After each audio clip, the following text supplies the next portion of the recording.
Bonjour, je suis Madame Bonardel, la directrice de l'école Jean Giono.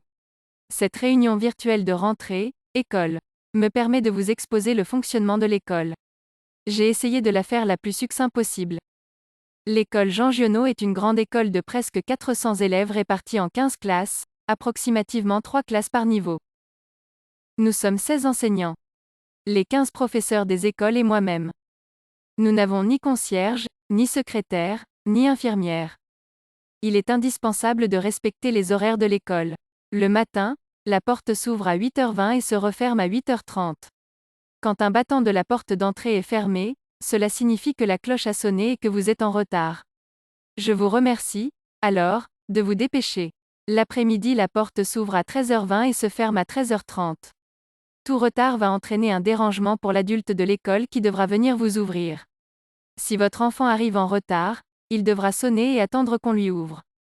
Si vous avez déposé votre enfant de l'autre côté de la rue, ou sur un parking autour de l'école, il est primordial que vous attendiez que quelqu'un vienne lui ouvrir et que vous vérifiez que votre enfant soit bien entré dans l'école. À l'école élémentaire, la loi ne stipule plus que nous devons remettre les enfants à un adulte connu. Il est important de dire à votre enfant, qui va venir le chercher, et à quelle heure. Il faut lui répéter régulièrement que, s'il rencontre un problème, qu'il ne vous trouve pas, qu'il ne sait plus comment il doit quitter l'école, il doit rapidement revenir à l'intérieur des barrières et expliquer son problème aux adultes qui sont à l'entrée de l'école. Si vous donnez rendez-vous à votre enfant hors de la vue des adultes se trouvant à l'entrée de l'école, vous devez lui dire de revenir vers nous s'il ne vous a pas trouvé au bout de 5 minutes. S'il attend trop, la porte de l'école sera fermée.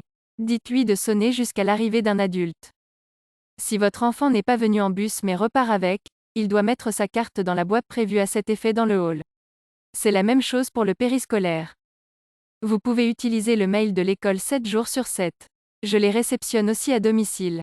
Je ne réponds pas au téléphone, sauf urgence, et je ne suis pas toujours dans mon bureau. Laissez un message sur le répondeur en pensant à donner le nom, le prénom et la classe de votre enfant. Les messages sont relevés plusieurs fois par jour d'école. Je ne peux pas consulter le répondeur de l'école de mon domicile. Les messages arrivés après 15h30 peuvent ne pas avoir été consultés. Attention, l'école ne rappelle pas les familles. Contrairement au bloc de classe, le site de l'école n'est pas sécurisé et ne nécessite pas de code d'accès. Vous y trouverez toutes les informations nécessaires au fur et à mesure de l'année, et de manière plus permanente, des informations sur les pages dédiées à droite sous la punaise orange. Vous pouvez vous inscrire à la réception d'une notification dès que je poste un nouvel article. Vous devez consulter le cahier de liaison de votre enfant très régulièrement. Émarger chaque document qui y est collé, ainsi nous sommes assurés que vous avez bien eu l'information. La communication, en cas de problème ou d'incompréhension, devrait nous permettre de résoudre un grand nombre de difficultés. En France, la scolarité est obligatoire jusqu'à 16 ans et l'assiduité scolaire est contrôlée par l'État, par le biais de nos registres d'appels que nous complétons 2 fois par jour. Si votre enfant est absent, vous devez en informer l'école avant 9h du matin en laissant un message sur le répondeur téléphonique ou en envoyant un mail. Cela nous permet de vérifier que tous les élèves qui doivent être à l'école y sont. Cet appel ou ce mail ne vous dispense en aucun cas d'une justification écrite de l'absence de votre enfant. Nous jugerons de la légitimité de celle-ci. En cas d'abus d'absence illégitime, je serai dans l'obligation de vous faire un rappel à la loi et en cas de récidive d'en informer l'inspection académique. Vous pouvez suivre la scolarité de votre enfant de plusieurs manières. L'enseignant donnera régulièrement les cahiers et les évaluations à signer. Il y aura plusieurs livrets scolaires numériques dans l'année. Et vous pouvez demander un rendez-vous à l'enseignant.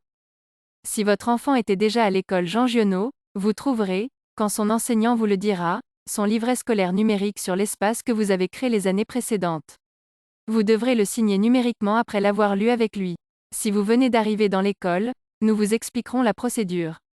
Elle se trouve aussi sur le site de l'école, sur la page qui lui est dédiée. Les sorties régulières de l'école, pour se rendre à des soins, ne peuvent se faire qu'après un accord entre la famille, le professionnel et l'école. Un document doit être rempli. N'ayant pas de personnel supplémentaire, ces entrées et sorties sur le temps scolaire ne peuvent se faire qu'au moment des récréations ou des heures d'ouverture des portes. Votre enfant ne doit rien apporter de dangereux à l'école. Il peut venir avec 1 ou 2 petits jouets ne présentant aucun danger pour ses camarades. Tous les appareils connectés, téléphones, montres, tablettes et consoles, sont interdits. Tout ce que votre enfant apporte à l'école est à ses risques et périls. Si votre enfant apporte un livre, il doit écrire son nom à l'intérieur. S'il apporte des cartes, elles ne doivent avoir aucune valeur marchande car nous ne serons pas en mesure de vérifier des éventuels échanges. La cantine est organisée par la commune et se déroule sous sa responsabilité. C'est un self-service. Les difficultés rencontrées peuvent être abordées au conseil d'école. Le périscolaire est organisé par l'association Jeunesse Interservices. Le périscolaire de l'école est joignable sur le téléphone du centre affiché à l'entrée de l'école. En cas de modification de la prise en charge de votre enfant, vous devez en informer le GIS en priorité. Nous trouvons des vêtements partout. S'ils ne sont pas marqués au nom de l'enfant, vous réduisez vos chances qu'il les retrouve. Si les vêtements trouvés ne sont pas récupérés avant la fin de l'année, ils seront donnés à des associations caritatives. En octobre, vous pourrez voter pour élire vos représentants au conseil d'école. Ils siégeront, aux côtés de la commune et des enseignants aux 3 conseils d'école de l'année, où sera discuté le fonctionnement de l'école dans sa globalité, de l'enseignement, à la cantine en passant par le périscolaire et les transports. Plusieurs listes seront présentes. Je vous remercie pour cette longue attention. Je reste à votre disposition, à la porte de l'école, pour vous apporter tout éclaircissement nécessaire.